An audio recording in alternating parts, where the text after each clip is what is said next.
So thank you for joining me today. I would like to thank the organizers.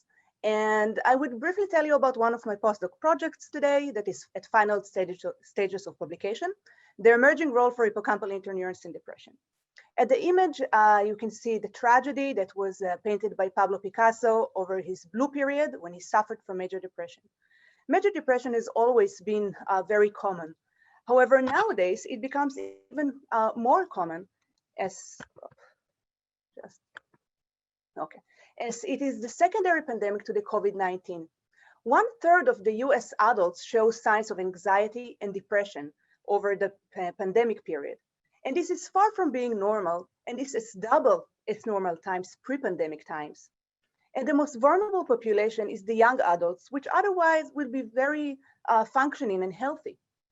So there is an urgent need for an effective treatment for depression.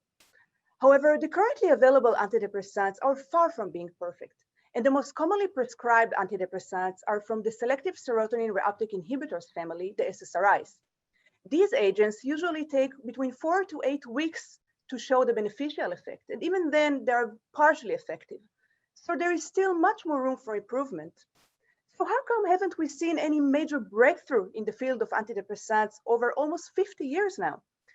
Well, that's probably because it's very challenging to develop novel antidepressants. And unlike the classic drug development, which is based on a thorough understanding of the underlying pathophysiology of many conditions, and then targeting this pathophysiology, the antidepressants is different, and we don't know what caused depression. And in fact, we don't even know how the currently available antidepressants work. So most of the research is focused on understanding how antidepressants work. But this yields mostly to a slightly improved version of the older generation of antidepressants. And we are unlikely to observe novel antidepressants using this approach. And until we find what encodes depression in the brain, what cells are involved, and what molecular mechanisms underlies this impairment, we're probably unlikely to see any breakthrough. So in my research, I focused on the hippocampus, which is a brain region that is highly associated with emotional behavior. And within the hippocampus, I chose to focus on two subtypes of inhibitory interneurons, the PV and the CCK interneurons. These interneurons are very interested in the perspective of depression because they exert massive inhibition throughout the circuits they're incorporated in, and they can control the excitability of the local region. These cells can mediate the behavior response to chronic SSRIs. And in our lab, we also found that they highly express SMARCA3, which is a protein that is crucial for the response to chronic SSRIs. So in my study, I asked, do these hippocampal interneurons mediate depression? And what is the underlying mechanism?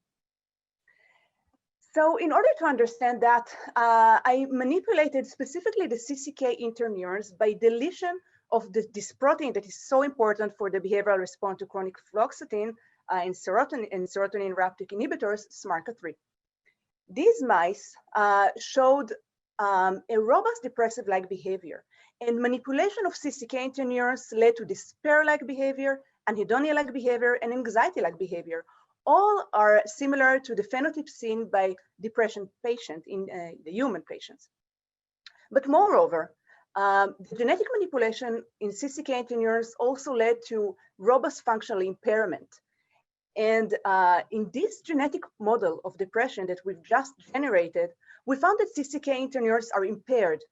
But does it also, this functional impairment also seen in the classic model of depression? So when we want to model depression in mice, we usually use the chronic stress models. There are a few of them. We use the chronic social defeat model. And we observed that this impairment in the function of CCK cells is also observed in a classic stress model of depression. So CCK interneurons are highly implicated in depression. But what is the underlying mechanism? So in order to understand that, we need to isolate the molecular information from CCK cells.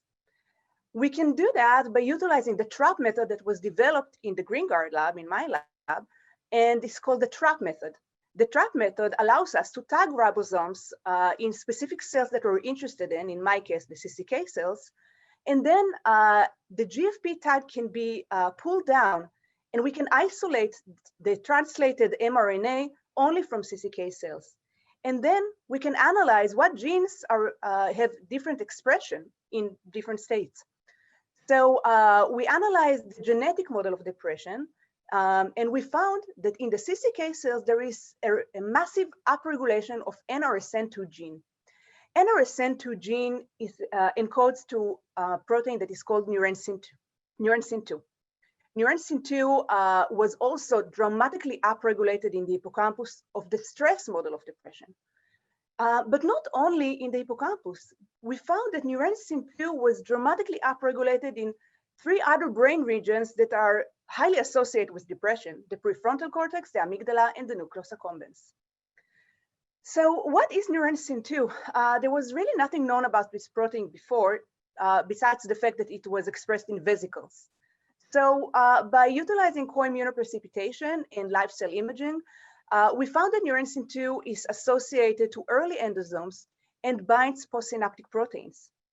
Interestingly, it has a very selective expression pattern, and it is expressed only in inhibitory interneurons in the hippocampus, but not in all the inhibitory interneurons in the hippocampus, specifically in CCK and PV interneurons that are highly associated with both depression and its treatments.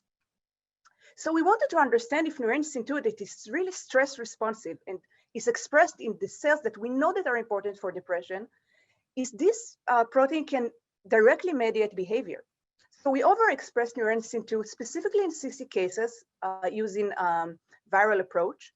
And this neuronsin-2 overexpression was sufficient to exert depression-like behavior and anxiety-like behavior.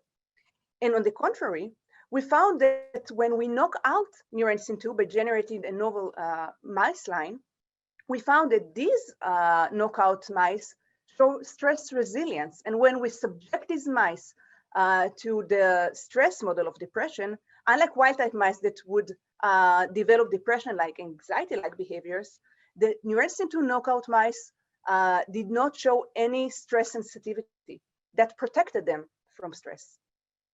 So then finally we wanted to understand if neuronsin-2 also is involved in the function of the cells.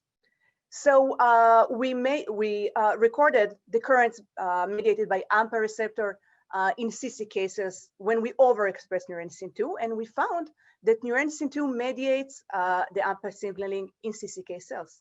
And on the contrary, when we knocked out neuronsin-2, we found that this signaling is attenuated. So neuronsin-2 directly and bidirectionally mediates the function of these cells. So I want to conclude and to suggest that neuronsin-2 can be a potential drug target to treat depression. That's because it has selective expression in the inhibitory interneurons that actually mediate depression and its treatments. Neuronsin-2 is highly stress-responsive protein that is upregulated in stress. It is directly and bidirectionally regulates the emotional behavior, and it directly and bidirectionally regulates cell function. So all these suggest that neuronsin-2 can be a very interesting target to study in the context of antidepressants. And I want to suggest a revised approach to search for novel antidepressants. And instead of understanding how the old antidepressants work, we can actually focus on the interneurons that mediate depression, the CCK interneurons in the hippocampus. By studying these interneurons, we can elucidate novel drug targets that are cell type specific, such as the neuronsin-2. So at this point, I would like to thank the GreenGuard lab members who helped me to conduct this research, the collaborators and the funding, and for the organizers that invited me to talk. And I would like to take any questions. Thank you very much, Gali. This was a really beautiful talk. Do we have any questions from our attendees or the panelists? Yeah, I have no idea how to virtually raise my hand, so I'm just gonna jump in. Just go ahead. Yeah, great work, really fascinating. I just wanted to know, in these knockout mice, playing around with neurons might have other effects than just mood. Do you see anything else that has to do maybe with movement or anything about their behavior that is not connected to depression? Yes, so that's a great question. We did examine only the locomotion behavior in the open field, and that was intact. However, I would like to say that the neurons, I didn't show you this data, but it's also massively expressed in the Purkinje cells of the cerebellum, which are very important for motor behavior and coordination. These are very new knockout mice. I didn't have the time yet to examine all their phenotypes, so I would definitely focus on that in the near future. But that's a great point, and I hope and I think that I'll find some very interesting things with these knockout mice. Thank you, and great work, and good luck. Thank you. Just a quick question, Gali, beautiful work. Do you know if these interneurons are also expressed in the enteric nervous system? In the enteric nervous system? Which yes. also contains yes, they are. Yes, the CCK interneuron. The CCK itself is a secreted peptide. So the CCK itself is also very abundant in the enteric system, but the interneurons for sure, they're also there. And I know where you're leading. So there, like the communication between the gut and the brain, right? Exactly, and the microbiome. Exactly, yeah. Another fascinating things to study, which unfortunately I didn't have time here during my postdoc to study, but definitely fascinating niche that I would really want to study also in the context of the CCK interneurons.